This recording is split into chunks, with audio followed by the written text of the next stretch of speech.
Pronto. Olá, já tem uma pessoa? Você tá? Olá, tudo bem? Boa noite, seja bem-vindo. Estamos esperando a doutora Sueli entrar para a gente começar a nossa live, então, de um tema tão interessante hoje, né?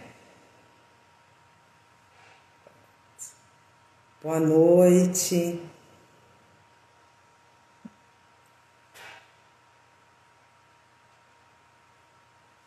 Olá, Elaine, tudo bem?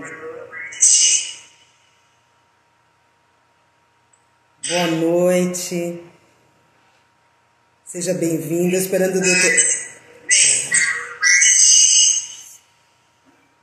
Olá, eu tô entrando, mas vai dar microfonia.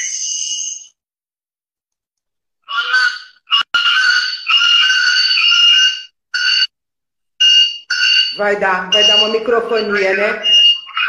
Ele só não vai dar se você conseguir tirar o som do seu computador. Tá dando uma microfonia, espera aí que eu tô tentando tirar essa microfonia.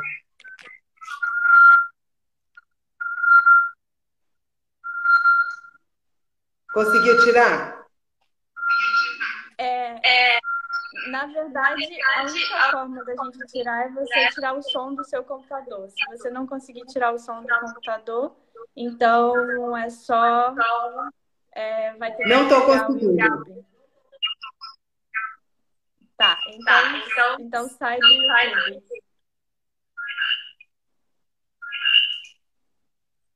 Pronto. Isso. Agora sim. Olá, boa noite.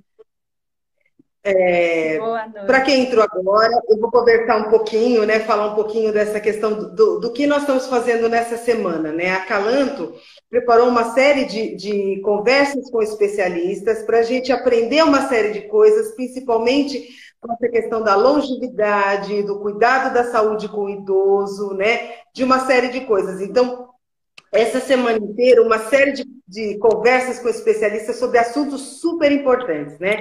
Então, para quem não me conhece, para quem está entrando agora, eu sou a Silvia, eu sou psicóloga, né? Eu atendo no consultório, eu atendo idosos também no consultório, e eu trabalho, faço uma pesquisa no Instituto da Psiquiatria do Hospital das Clínicas, né, relacionado a essa questão do idoso. E o meu trabalho, ele foi muito direcionado para depressão em idosos. A gente acabou trabalhando um pouco da psicoeducação. Eu acho que com o que a gente vai falar hoje tem muito a ver com o tema da psicoeducação, porque é ensinar as pessoas a lidarem com as coisas, né?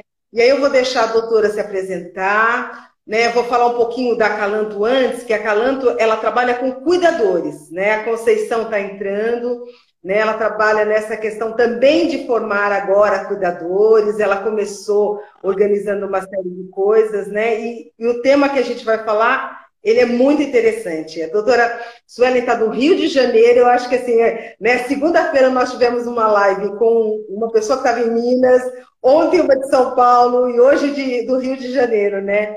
Obrigada, doutora, por aceitar o nosso convite, né? Seja muito bem-vinda. Obrigada por todo o seu ensinamento. Obrigada, Silvia, pelo convite. Esse é um tema que me interessa muito, né? A questão da autonomia com a longevidade. E eu sou médica que trabalha na atenção primária de saúde, ou seja, em postos de saúde, né, com atenção básica, e atendo idosos, atendo crianças, atendo, né, faço consulta com pessoas de todas as idades. E vejo quão importante é esse ensino, né, da educação que a gente tem para a autonomia, para que a gente mantenha a nossa independência com o passar do tempo. É sobre isso que a gente vai falar hoje. Além disso, eu também sou médica pós-graduada em saúde integrativa pelo Hospital Albert Einstein e nutrologia pela Associação Brasileira de Nutrologia. Idealizei a clínica de longevidade, que é um conceito em medicina, um conceito em que um dos pilares dessa forma, né, de atender um paciente é a autonomia, né? Então, a autonomia para que a gente mantenha a nossa como centro, né, do nosso cuidado de saúde. E não o médico manda, mas sim a gente entende, a gente tem o conhecimento para manter a nossa saúde por cada vez mais tempo. Ah, eu acho que uma das coisas que a gente, que, não sei, né, poderia explicar esse conceito de longevidade, explicar essa questão toda, né? Porque muitas pessoas, eu acho que até tem uma impressão de longevidade que talvez não seja efetivamente o que realmente é longevidade, né? Já que você organizou a clínica, eu acho que nesse sentido a gente podia falar um pouco disso, né, doutora Suela? Ah, sim. Então, quando eu comecei esse conceito da clínica de longevidade, isso foi em 2015, ou seja, tem 5 anos. E quando eu Uhum. falava em longevidade naquela época, eu perguntava para as pessoas: ah, eu faço longevidade, eu estudo, pesquiso e atendo os meus pacientes que eu quero que eles vivam mais. E a primeira coisa que vem na cabeça das pessoas naquela época era: eu não quero. Eu não quero viver mais, eu não quero longevidade. Por quê? Isso acontecia porque a impressão, a mente da pessoa, quando ouvia a palavra longevidade pela primeira vez, era uma pessoa velhinha sem autonomia. Uma pessoa sem independência, uma pessoa dependente do outro, uma pessoa sem qualidade de vida. E aí, quando a gente pensa em longevidade, não é nada disso. Na verdade, longevidade é você viver mais, né? É o aumento da expectativa de vida, mas só faz sentido ser longevo com qualidade de vida. Então, está implícito no conceito de longevidade saúde. Está implícito no conceito de longevidade autonomia. Porque é só assim que a gente vive mais e melhor. Então, a medicina convencional, ela sim, né, a gente tem recursos para aumentar a expectativa de vida da população, mas isso está acontecendo às custas de aumento do tempo de doença. E é justamente isso que a gente não quer. Eu não quero viver mais doente. Eu quero viver mais saudável. Viver mais saudável e com autonomia. Então, eu estendo o meu tempo de saúde e o tempo de doença seja pequenininho mesmo.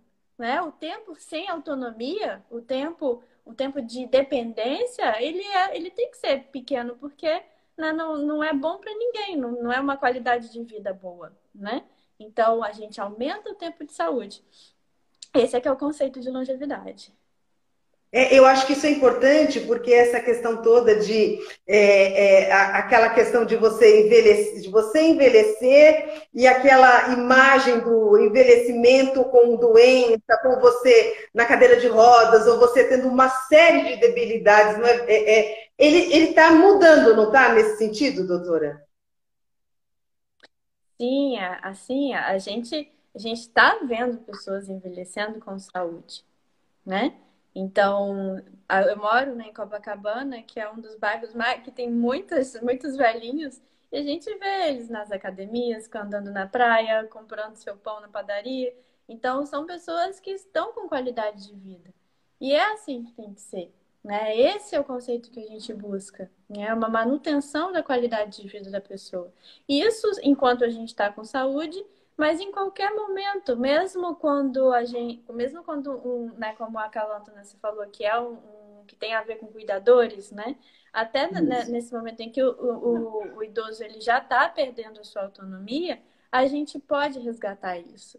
A gente pode ter esse olhar de manter a autonomia e de resgatar a autonomia dessa pessoa, né? Então, esse conceito, né? Essa ideia de trazer, de manter o idoso com o máximo de independência possível, isso parte dele próprio, quando ele ainda tem uma autonomia para se cuidar, né, para o autocuidado, mas também das pessoas que estão ao redor, dos cuidadores e dos familiares. Porque eu acho interessante, né? Porque assim, meu pai tem 85 anos e ele tem toda uma autonomia e faz uma diferença muito grande, né? Então, neste momento de pandemia, perder algumas questões da autonomia dele realmente a gente percebe que ele tem um impacto. Eu acredito que muitos idosos, né, estejam tendo um impacto dessa questão por exemplo, não pode caminhar lá na praia ou fazer algumas coisas. Como é que é isso agora, doutora, nessa questão da autonomia, o Covid, este momento, né, todo delicado? Pois é um grande dilema, é uma atenção redobrada que a gente tem que ter. Então, como funciona isso? Então, a autonomia é a minha capacidade de realizar as minhas funções, as funções que eu faço sem depender dos outros, né? Então, isso é autonomia. Então, por exemplo, eu mandei, tá lá publicado no meu Instagram, no perfil, eu acabei de publicar lá uma figurinha que eu te mandei também sobre níveis de autonomia e independência do idoso.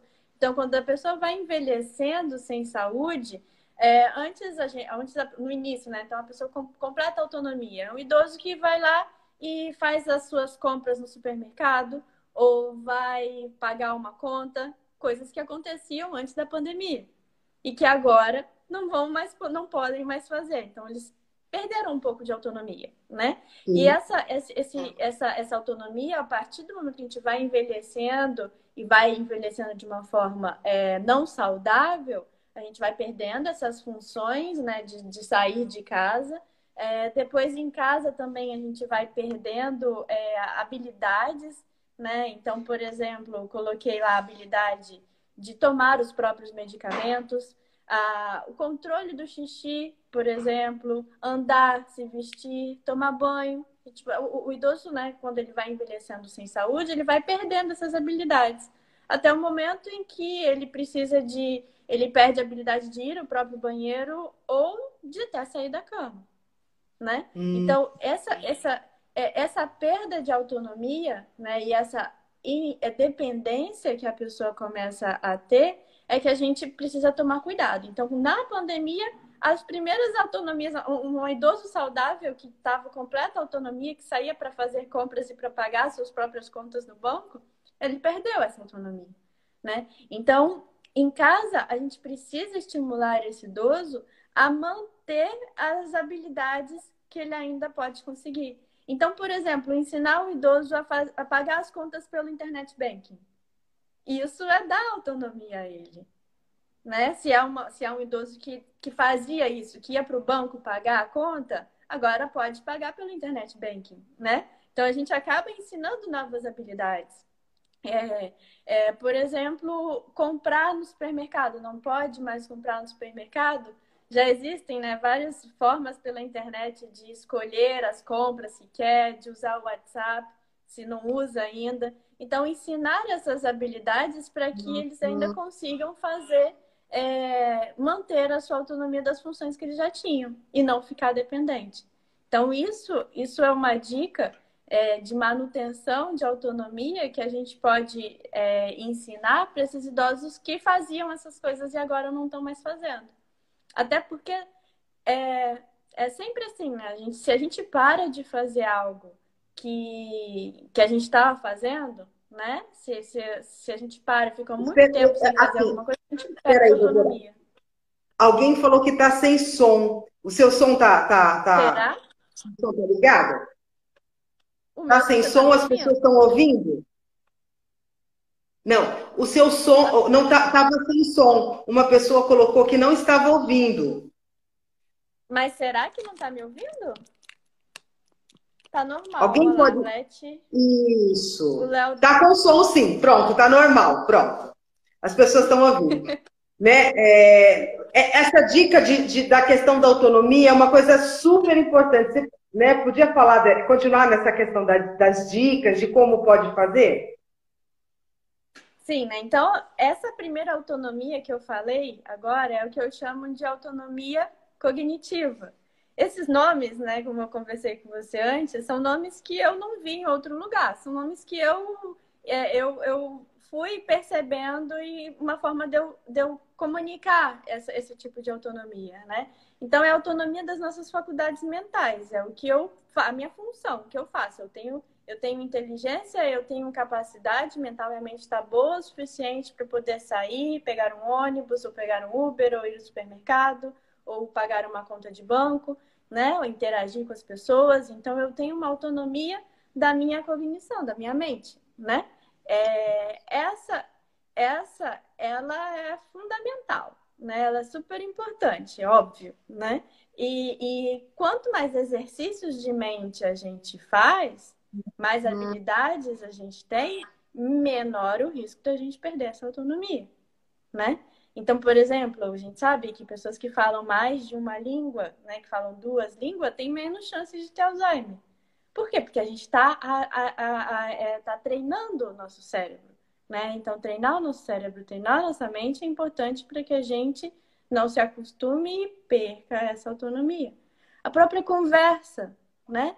Então, deixar o idoso conversar, perguntar para o idoso sobre coisas, né? Estimular essa conversa com a pessoa, isso ajuda ela a manter essa autonomia. A segunda Então, essa autonomia, ela, nesse sentido, essa autonomia cognitiva, ela pode, ela pode ser mantida nessa questão da quarentena, com conversas, com estímulo de jogos. É isso? É mais ou menos isso? Isso, exatamente. Conversar, colocar a pessoa para participar das atividades da casa, das atividades da família, perguntar para esse idoso curiosidades sobre como era o passado dele, o que ele fazia, o que ele trabalhava. Sempre tem muita conversa para poder contar. Você imagina Sim. que tem uma memória de informações, né, de coisas que já aconteceram nesse mundo todo, que só tá lá na cabeça deles, e que eles estão ali para poder falar isso pra gente. Né? E aí uma coisa interessante, né? Que essas histórias, eles até gostam de contar, não gostam? De contar, e de contar, né? Então, isso é um estímulo para a autonomia no sentido cognitivo do idoso, que é uma coisa fácil de fazer, né? Sim, é conversar, né? Conversar. Se quiser, se é um idoso que tem um celular, dá um celular, ensinar a mexer no WhatsApp, né? Ensinar a mexer em aplicativos. Hoje em dia já tem aplicativos, interfaces de celular maiores, com números maiores, já adaptado a pessoas idosas. Então, procurar esse tipo de tecnologia que também vai poder ajudar, né? Então, essa é a autonomia cognitiva. Aí eu falei que existem mais outras duas autonomias, né? A segunda que eu falei é a autonomia que eu chamei de mecânica ou física. E o que seria essa? É a nossa habilidade com o nosso corpo físico, né? Que também se perde com o passar do tempo. Então, flexibilidade, por exemplo, encostar a mão lá no pé. Talvez não precisa nem ser muito idoso para conseguir fazer isso, não. Às vezes criança... Não, tem muita gente que não consegue. Né? Então, a flexibilidade do corpo, a habilidade de fazer movimentos com o corpo, isso a gente vai perdendo também com o envelhecer. E aí eu sempre questiono, como observadora da clínica de longevidade, o que é que vem primeiro? Será que eu envelheço e por isso eu não faço mais? Ou será que eu deixo de fazer a habilidade e por isso envelheci? Ótima pergunta. É uma pergunta muito boa, né? Então, eu realmente suspeito de que a gente deixa de fazer e por isso a gente envelhece. Em uma habilidade, principalmente do corpo, em que eu não paro, eu não envelheço naquela habilidade. E aí a gente vê alguns exemplos, né? Já apareceram uns vídeos no Facebook que parecem, né, de idosos fazendo coisas incríveis. Eu lembro uma vez de ter visto uma idosa que era ginasta, né? Fazia ginástica olímpica e estava em cima daquelas barras paralelas fazendo coisas que eu não consigo fazer, né? Então, por que ela consegue fazer aquilo com o cabelinho branco e com a pele, com a pele mais idosa? Porque ela não parou de fazer durante toda a vida dela. Ela treinou todos os dias. E naquela habilidade em que ela treina todos os dias, ela não envelheceu. Eu acho que é uma coisa importante, né? Eu lembro de um vídeo que eu vi de uma idosa que dançava. Nossa, ninguém acreditava o quanto ela dançava, né? É muito interessante porque, às vezes, quando a gente pensa no idoso, a gente pensa, não vou deixar ele fazer mais determinada coisa. Então, o que você está dizendo é o contrário, eu vou deixar com monitoramento ele continuar fazendo as coisas que ele fazia para ele não perder a capacidade, é isso? Exatamente. Nada da gente querer fazer as coisas pelo idoso. Assim, né? É uma cultura que a gente tem aqui no Brasil, né? De ajudar a atravessar a rua, né? O ajudar o velho. É pegar e ficar do lado, no lugar da bengala, né? Isso. Mas espera aí, se a gente fizer esse trabalho pela pessoa, ela vai deixar de fazer e não vai conseguir fazer mais. Então, o que eu falo é da gente ter sim um cuidado, mas é um cuidado de apoiar. Eu apoio, eu observo, eu estou ali do lado junto para caso algo aconteça, mas eu não vou fazer pela pessoa. Porque toda vez que que eu estiver fazendo pela pessoa, eu estou impedindo ela de fazer. E isso vai fazer com que ela perca a autonomia mais rápido. Por exemplo, até em atividades simples, por exemplo, cozinhar. Ir lá e cortar a cebola ou fazer alguma coisa por ela ou ir agilizando algumas coisas. Porque, às vezes, o tempo de um idoso para fazer algumas coisas, ele demora um pouco mais. E eu, às vezes, percebo, não sei, nessa questão de que você vai lá e corta, já deixa mais ou menos tudo certo. Então, pelo que eu estou entendendo, não. Respira e respeita o tempo dele, esteja por ali, mas deixa ele fazer. Sim, sim. Por exemplo, a habilidade de comer, né? Então, isso para quem é cuidador, para quem né, lida com um idoso que já está com uma perda, né, uma dependência maior, aí tem lá que quer comer o bife. Vai lá e já corta o bife todo, deixa o bife todo cortadinho no prato, para facilitar a vida do idoso. Não, gente, deixa o idoso cortar o bife. A habilidade motora fina que ele está treinando, fazendo um corte do bife, é diferente de só pregar o garfo em cima. E né? Comer, né? Então, Exatamente. Então, quanto mais habilidades, quanto mais movimentos essa pessoa faz, isso é melhor para o cérebro dela, né?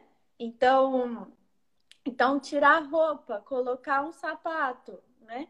Então, às vezes, o idoso ele ainda tem a capacidade de abaixar e colocar a meia e calçar o sapato. E a pessoa vai lá, né? O cuidador geralmente achando que está fazendo bem, que está querendo o melhor para aquele idoso, vai lá e coloca o sapato para ele. Não deixa o idoso colocar o seu próprio sapato, calçar o próprio chinelo, né? E se já perdeu, e se é um cuidador que já está fazendo isso, já está acostumado a colocar, vamos retornar. Vamos deixar o chinelo ali do lado e pedir para a pessoa colocar o chinelo. E esperar o Mas, tempo às vezes, da pessoa para poder colocar. Às vezes, os próprios filhos acabam fazendo uma série de coisas, né? Justamente nesse sentido, né? Tentando ajudar, né? Ou agilizar, às vezes não é nem ajudar, às vezes agilizar algumas coisas, igual mais ou menos a gente faz com criança, né? Então, a criança vai sentar para comer, ela vai demorar não sei quanto tempo, a gente vai lá e dá na boca dela para ir mais rápido. Isso. Né? Não é mais ou menos o que a gente acaba fazendo? E o que você está dizendo que não. Que esses movimentos, eles são muito importantes para trabalhar toda essa autonomia do idoso, né? Exatamente. Todo movimento, ele é importante. Quanto mais movimentos diversos a gente faz com o corpo, seja movimentos finos com as mãos, ou movimentos mais amplos, um espreguiçar, por exemplo, varrer a casa, retirar um móvel de um lugar e colocar em outro, né? Lavar uma louça, lavar um banheiro, né? Dependendo da condição do idoso, obviamente, para não escorregar, mas toda habilidade, né? Todo movimento que a gente faz para o nosso corpo, ele é um estímulo para o nosso cérebro. Então, sim, é legal para quem tem condições de fazer fisioterapia, mas independente, a gente precisa de função. né? De se sentir útil também. E quanto mais atividades, que sejam as atividades da casa mesmo, né? Então, por exemplo, quando eu tô com a minha avó lá em Vitória, a gente vai cozinhar, eu vou cozinhar com ela, eu pego, vó, me ajuda aí a descascar esse alho. Ou então cortar um maxixe, que ela gosta de maxixe, ou cortar uma cebola, né? Então são coisas que ela já fazia desde sempre, né? E que são habilidades que não tem motivo. Se ela tem capacidade de fazer, vamos deixar ela fazer. E se de repente algum idoso, por conta de alguma questão, perdeu alguma habilidade, a gente pode ajudar o idoso a ir retomando isso? Por exemplo, um idoso que ficou acamado e a gente consegue dar uma estimulada para ele começar a ter uma autonomia, isso é importante também, né, doutora? Sim, claro. Por exemplo, se tem um profissional de fisioterapia, isso ajuda muito, né? Um profissional, e Uhum. até o profissional de fisioterapia, é, é importante ele ter esse olhar. Se ele não tem esse olhar, tem um médico que tem esse olhar, ou a família que tem esse olhar, né? Então, eu falo assim, quando eu trabalho nesse tipo, né, de assistência, de olhar a equipe que cuida desse paciente como um todo, né? E estimular essa equipe também, né? Estimular a fazer um exercício, né? Um exercício em que a pessoa própria faça, né? Sempre na ideia do idoso fazer. E exercício simples, sentar. A própria habilidade de sentar para uma pessoa que está acamada, né? Resgatar essa habilidade é possível. Mas primeiro a gente precisa ter a intenção, querer, né? E aí, do querer, do cuidador, né? Eu falo cuidador, mas o cuidador é quem cuida. Pode ser o profissional que cuida, mas os filhos Sim. também, né? Uhum. Então a equipe, todos que estão envolvidos no processo de cuidado dessa pessoa, desse idoso, eles têm que ter essa intenção. Porque se eles não tiverem a intenção de evoluir naquele cuidado, né, simplesmente manter ou já tenha na mente, isso aí já não dá mais certo, já não tem mais o que fazer, é esperar, né? Vamos tocar isso, né?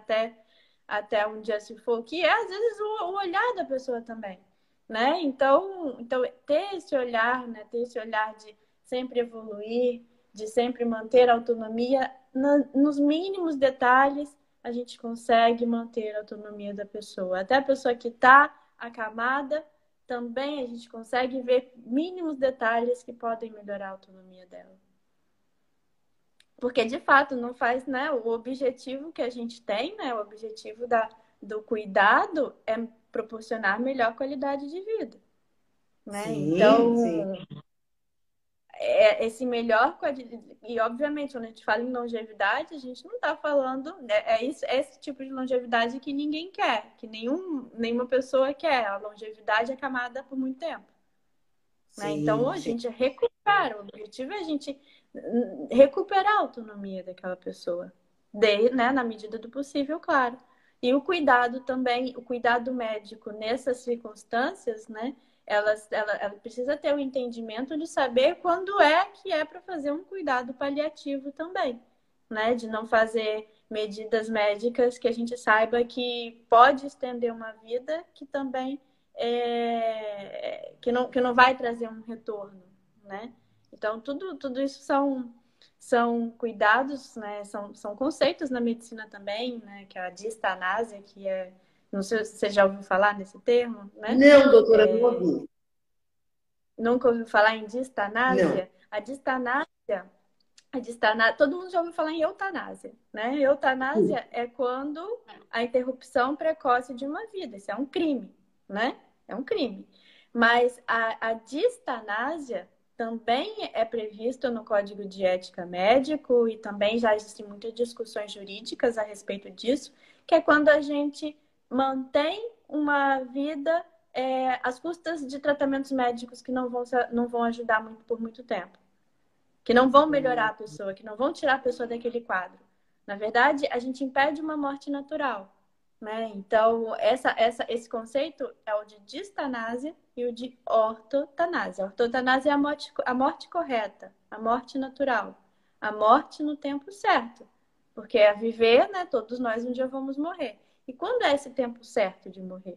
Né? É quando a gente estende esse tempo certo, quando passou do tempo, quando a gente sabe que aquela pessoa só está viva por conta de recursos da medicina que não vão tirar ela do quadro que ela está, mas vão permanecer ela na qualidade ruim que ela está por muito tempo. Isso é distanásia, né? É a dependência dos procedimentos médicos com uma piora da qualidade de vida, com tratamentos médicos que não vão melhorar aquela situação.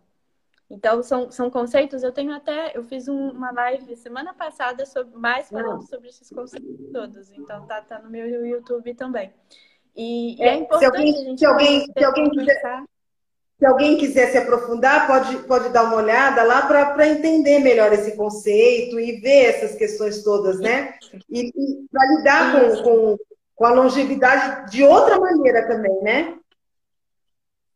Sim. A gente aqui, o nosso foco é autonomia. A longevidade só faz sentido com autonomia, né? Se não tem essa autonomia, a gente precisa estudar, precisa conhecer outras formas, né? Outros termos, para entender qual é o momento, né? Para entender até onde vai a atuação médica. E aí, esses termos, tanto a distanásia, a eutanásia, que é crime, obviamente, mas a distanásia e a autotanásia são termos médicos e jurídicos bem estabelecidos, né? E tem muito papo para conversar sobre isso também, né? Você estava falando das autonomias, você falou da autonomia cognitiva, da autonomia física. Tem uma outra autonomia nesse sentido? Sim, né?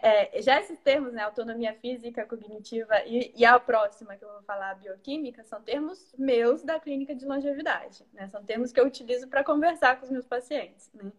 Então, a mecânica, a física, né? Eu já falei que são as habilidades motoras, né?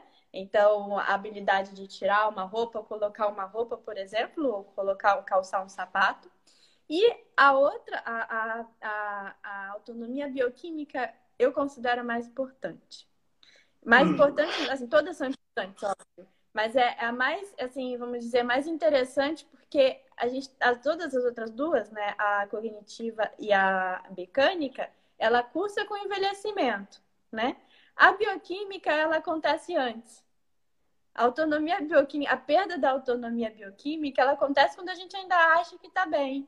Quando a gente ainda acha que está jovem, saudável, e ela pode acontecer. Que significa o quê?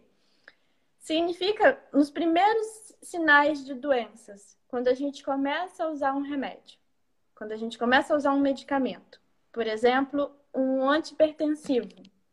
Então, se eu estou hipertenso e começo a usar um antihipertensivo, eu estou inibindo uma enzima, ou eu estou inibindo uma atividade bioquímica do meu corpo, para poder manter a minha pressão dentro de referências normais.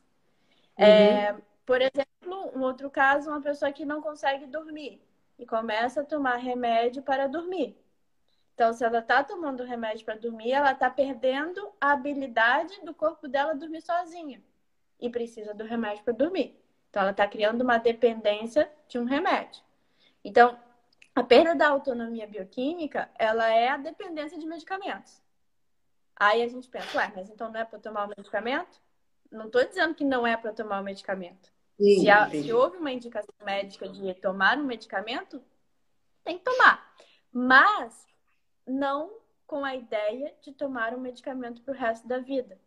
Porque isso é a primeira perda de autonomia, né? Então, e eu estou falando isso porque... Pelo que você está falando, então essa perda da autonomia, ela pode acontecer, por exemplo, eu tenho pacientes que aos 30 anos já estão hipertensos, já precisam tomar medicação. Eu tenho paciente que aos 45 já apresenta diabetes, por exemplo, apresenta algumas questões relacionadas a esse desequilíbrio. Pacientes que não conseguem dormir com 20 e poucos anos, que às vezes já tem que fazer uso de... É o que você falou, não é que não possa usar medicação, mas já demonstra que você está perdendo, você não está conseguindo equilibrar você mesmo. É nesse sentido? Isso. Exatamente. Você está perdendo a autonomia das suas funções bioquímicas do seu corpo. Que você está precisando de tomar um medicamento para poder viver, para poder controlar uma pressão, para poder dormir, para poder ficar feliz no caso de depressão. Então, sim, Sim, você está perdendo a sua autonomia. Então, primeiro, o que eu estou dizendo é isso. É necessário por indicação médica? Pode até ser. Isso também pode ser revisto, claro, né? Existem várias opiniões médicas a respeito de um mesmo paciente. Mas é importante a gente deixar claro que isso é uma perda de autonomia. E por que deixar isso claro? Porque entender esse uso de medicamentos, principalmente cronicamente para o resto da vida, como uma perda de autonomia. Porque a gente pode resgatar a nossa autonomia. A gente pode reduzir medicamentos. A gente pode, através de mudança de hábito e estilo de vida, não precisar tomar medicamentos. E isso serve para hipertensão, para diabetes, para depressão, para insônia. Existem outras possibilidades. E é importante que as pessoas, né, que a gente saiba que existem outras possibilidades, que não apenas o medicamento.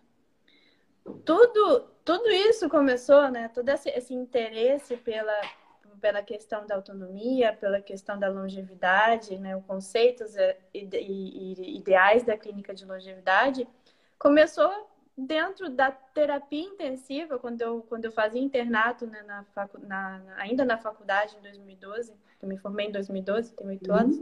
Começou lá quando eu vi pessoas em terapia intensiva, né, tomando 20 medicamentos. 20 drogas, por exemplo, numa prescrição médica.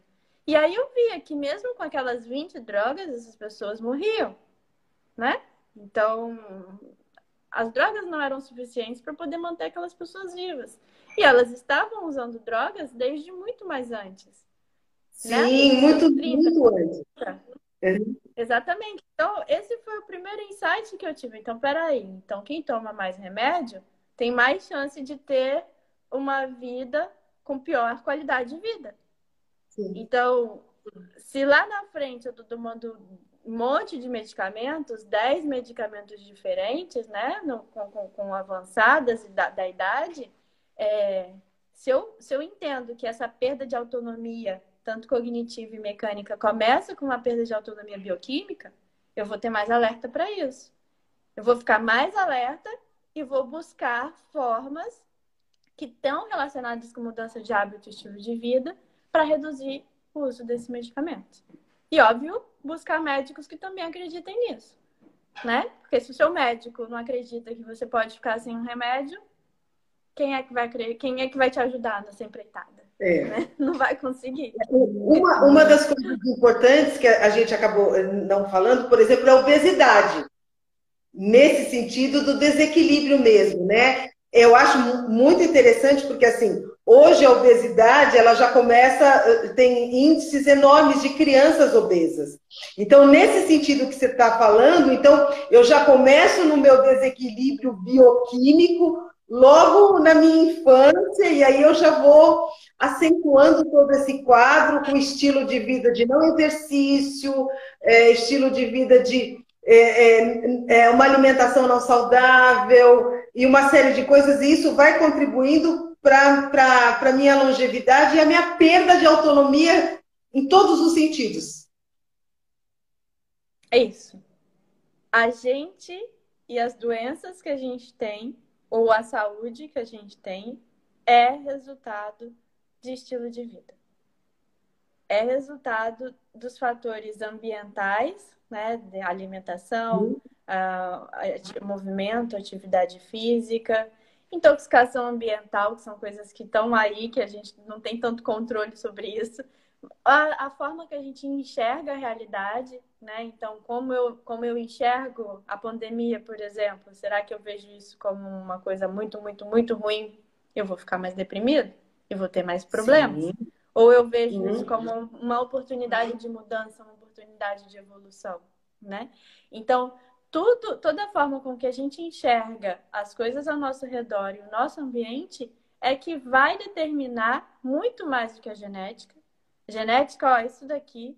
Se a gente nasceu um bebê saudável, Se o meu gene, o meu DNA teve a capacidade de gerar dentro do ventre da minha mãe uma criança saudável, que esteve saudável no primeiro ano de vida, peraí, então esse gene é suficiente para criar um bebê saudável. A doença que surge 50 anos depois dessa genética? Sim. Não, né? A doença, ela é de estilo de vida, ela é de como a gente pensa, de como a gente age, né? Das nossas atitudes em relação ao nosso corpo, né? Então é isso que vai determinar se a gente está vivendo melhor e mais, né? Por mais tempo. Que é o ideal, né? Que é o conceito da clínica de longevidade. Manter saúde por cada vez mais tempo. E o meu projeto é 120 anos. Meta, assim, de estar bem, né? Estar bem com 120.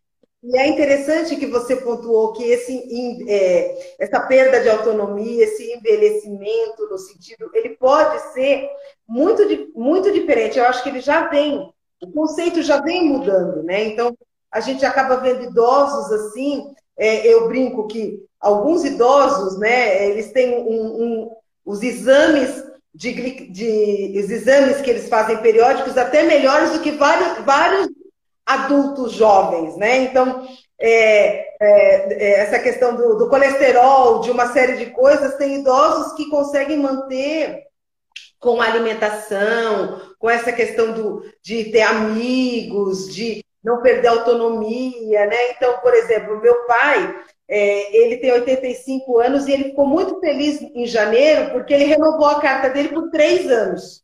Então, eu brinco que a hora que ele recebeu o carimbo de autonomia de mais 3 anos, ele rejuvenesceu uns 20. Certamente. Com certeza. E a gente tem que aproveitar isso, né? E estimular essas habilidades para que ele continue renovando a carteira dele por mais 3, por mais 3, por mais 3. Esse é o conceito do 120, né? Então, viver 120 anos não é pensar lá, é pensar no próximo ano, estar melhor do que está hoje. Então, buscar, por exemplo, o que será na pontuação lá da carteira, qual foi aquela que ficou mais baixa? Como é que ele pode estimular aquela habilidade? Como é que ele pode estimular a habilidade de enxergar, da audição, né? Do movimento rápido do reflexo? Então, são essas coisas que a gente continua estimulando que vai fazer com que seu pai renove a carteira por mais 3 anos. Né? E é interessante porque ele falou assim, você sabe que eu cheguei lá, ele não usa óculos, né? Eu já uso óculos. Aí ele falou, cheguei lá, li tudo, e aí eu mostrei para o médico que ele podia me dar a carta. Então, é muito interessante o que você está falando, né? Dessa questão toda de eu sinto que eu tenho autonomia e que eu consigo lidar com tudo isso, né? Então, essa questão também do cognitivo, né? Que parece, como você explicou, tá tudo ligado, não tá, doutora? Sim, tá tudo ligado, né? A nossa mente, a nossa autoconfiança, o ambiente, a alimentação, o autocuidado. E esse sonho, né? Esse projeto, esse ideal, né? Eu estou aqui agora vivendo por um propósito, né? Eu tenho uma função, eu tenho algo que eu quero fazer, né? Que possa ser ver os filhos crescerem, ver os netos crescerem, participar da educação dos netos. Isso também é um propósito, né? E é um objetivo muito nobre, né? De querer permanecer bem, né? E incentivar isso, incentivar um futuro, né? Incentivar com que esse idoso planeje coisas também a longo prazo, para os próximos 6 meses, próximo ano, daqui 2 anos, né? Manter esse olhar a longo prazo. Eu acho que isso faz uma diferença muito grande, né? Então, essa questão toda de você pensar na autonomia dos idosos não é só autonomia no sentido de, ele vai comer sozinho ou ele vai fazer alguma coisa sozinha. Pelo que você está explicando, é autonomia de várias maneiras, de um contexto geral, né? Da pessoa começar a perceber algumas questões e eu achei muito importante o que você disse do papel do cuidador, cuidador, quem cuida. se é o filho, a filha, se é alguém, né, estar monitorando as coisas, né, não podando o idoso nesse sentido, né, porque acontece muito. Ah, não faz isso que você vai cair. Ah, não faz isso que pode deixar que eu faço, né? Não vai cuidar da planta que eu vou lá e arrumo. Então você acaba fazendo com que a pessoa não sinta que ela é capaz, né? Não sinta que ela consiga, né? Então eu achei muito boa essa sua colocação e outra colocação que eu achei importante é isso tudo vai sendo construído. Não dá para você chegar aos 60 anos e falar, não, agora eu vou trabalhar todas as autonomias. Eu até posso, né? Mas é um processo, é isso? Eu falo que nunca é tarde para começar, né? É Uhum. óbvio que quanto mais cedo a gente tem o insight, quanto mais cedo a gente olha para dentro e mantém e estimula esse autocuidado, maior é a nossa capacidade de manter isso, né? Mas nunca é tarde para começar, né? Então, a autonomia, esse estímulo, esse cuidado, esse olhar integrado, ele pode acontecer com aquele idoso que está acamado, onde eu vou olhar para ele e estimulá-lo dentro das condições dele, mas isso também vai acontecer para um idoso ou para uma pessoa jovem que que pode já estar perdendo uma autonomia porque está comendo mal, né? Porque Sim. já tá tendo hábitos que logo já vão se mostrar como uma necessidade de medicamento. Então, em toda etapa da vida da gente, a gente pode olhar com essa intenção de manter a autonomia. Em qualquer momento da vida, né? Desde lá do final da vida, mas também nunca é tarde para começar e a gente sim pode melhorar independente da idade. Isso é muito bom, né? Que o que você está dizendo é que essa questão dos hábitos da nossa vida, né? Dos hábitos que a gente tem, do estilo de vida, é uma coisa muito importante, né?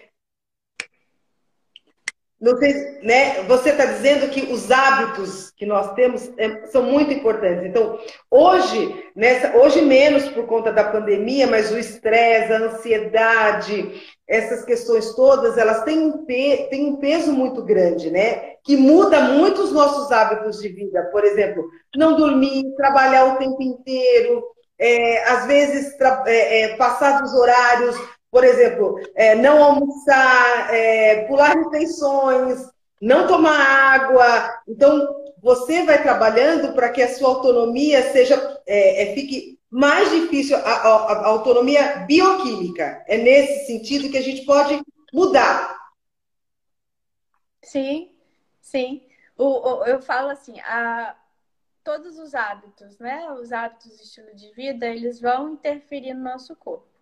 Às vezes a gente pode olhar essa interferência bioquímica no exame de sangue. Então começa a alterar o exame de sangue.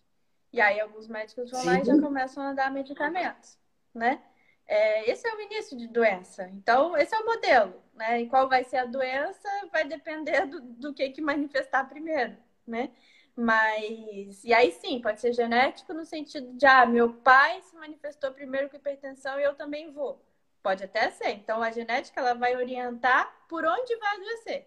Mas adoeceu porque fez algumas coisas ruins durante a vida, né? Foi estilo de vida, né?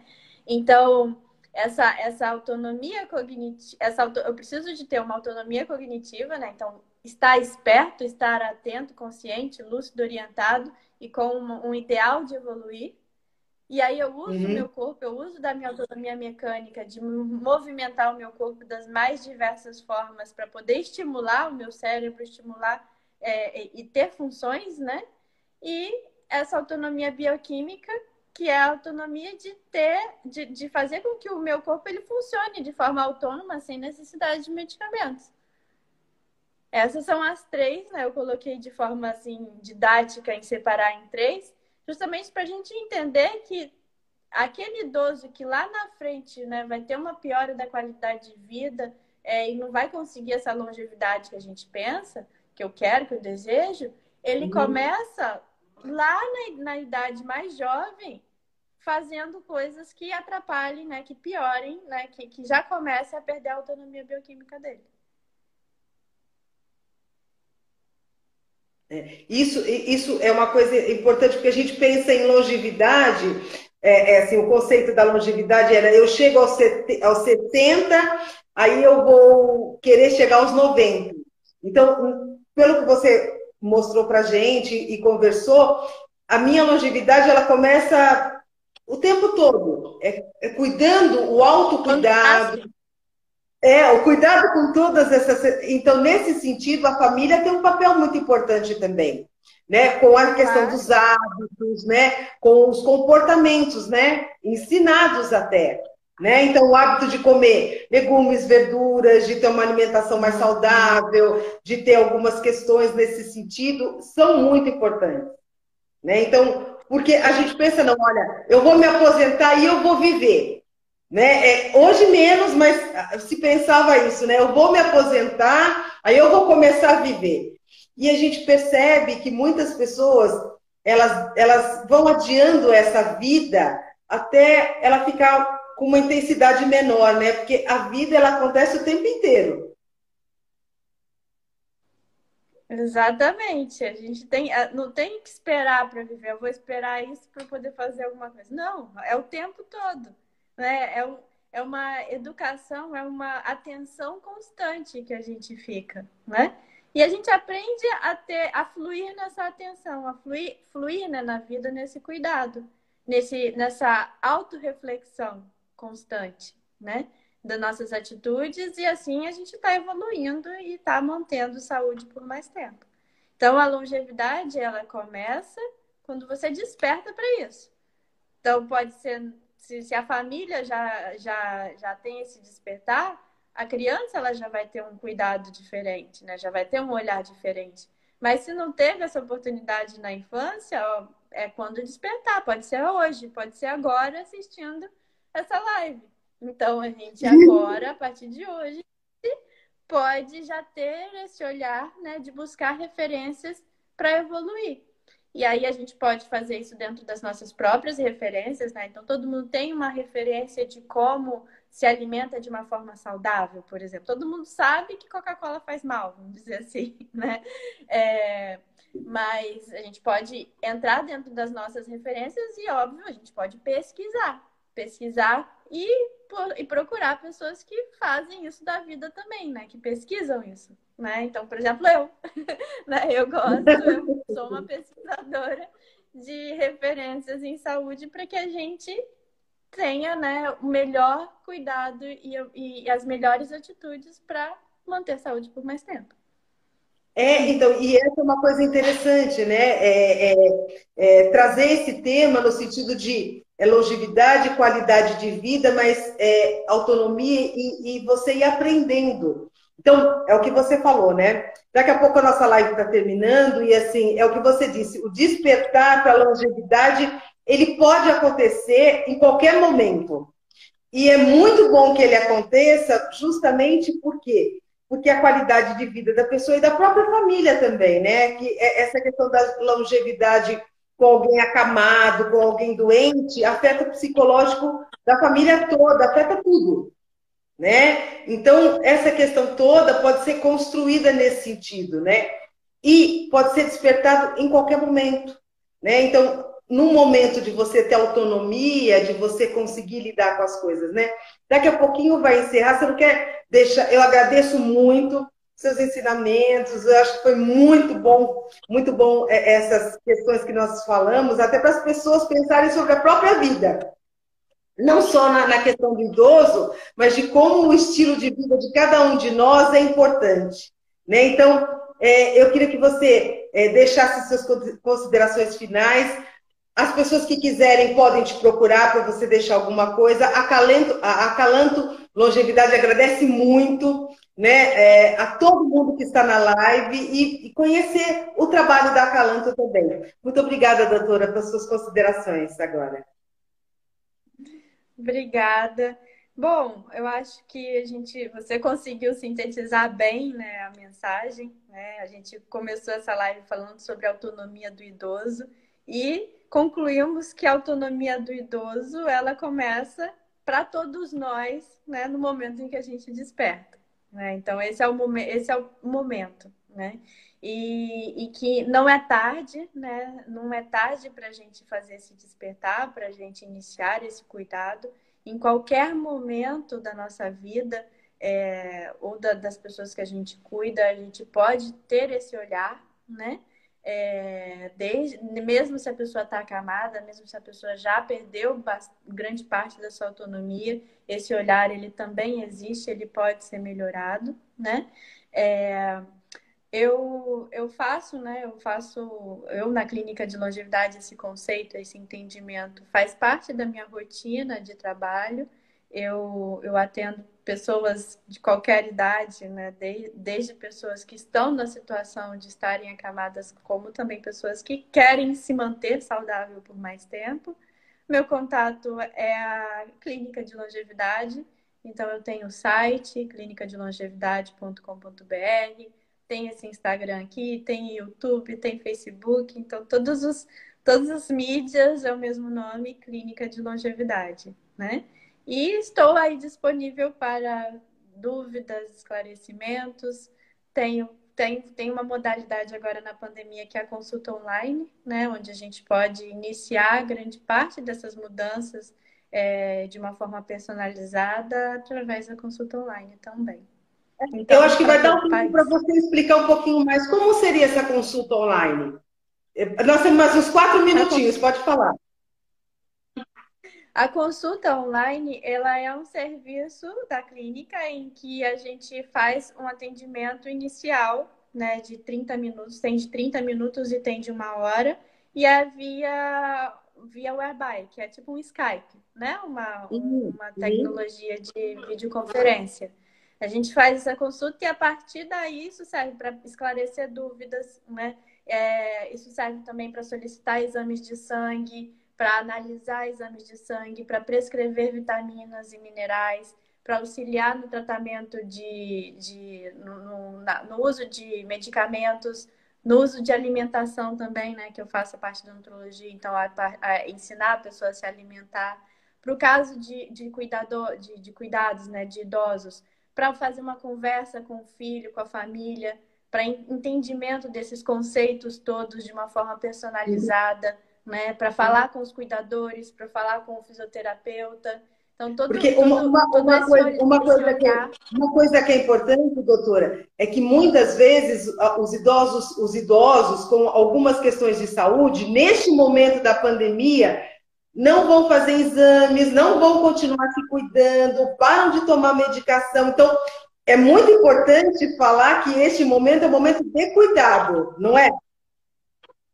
Sim, claro, o cuidado ele permanece. E muita coisa a gente pode fazer online, né? Então, aquilo que dá para a gente fazer online, a gente faz. O cuidado, hoje eu tô transferindo meu serviço, grande parte, né? Quando é só a parte da conversa, a gente faz online, né? E se é necessário um atendimento físico, a gente pode, no momento, né, que é uma doença aguda, que precisa de atendimento físico, eu vou, obviamente, saber a limitação da tecnologia e encaminhar caso haja uma necessidade de um atendimento físico real, né, presencial.